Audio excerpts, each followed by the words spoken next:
Pasig Mayor Vico Soto kinasuhan muli ng Ombudsman dahil sa pandarambong at kwinesyon din ng complainant ang pagbili ng pinamahaging t-shirt. Halata na pamumulitika lang talaga ito at panggigipit dahil malapit na ang eleksyon.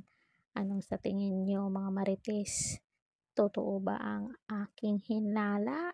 Sa ikalawang pagkakataon, sinampahan muli ng kasong graft o pandarambong si Pasig City Mayor Vico Soto sa Office of the Ombudsman.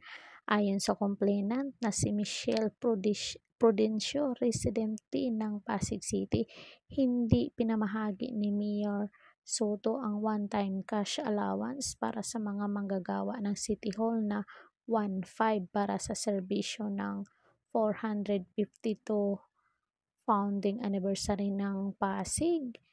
Nakalagay rin sa reklamo na imbis na pera, t-shirt na may imprinta na araw ng Pasig lang ang ipinamahagi noong June 28 at pinapirma ang mga empleyado ng acknowledgement receipt na tinanggap nila ang pera.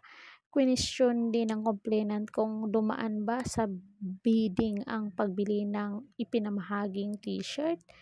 Bukod kay Mayor Soto, kasama sa kinasuhan ng graft sina Elvera Flores, head ng City's Human Resource Development Office, Jeronimo Manzanero, City Administrator, at Josephine Lati Bagausan, head ng Bids and Awards Committee.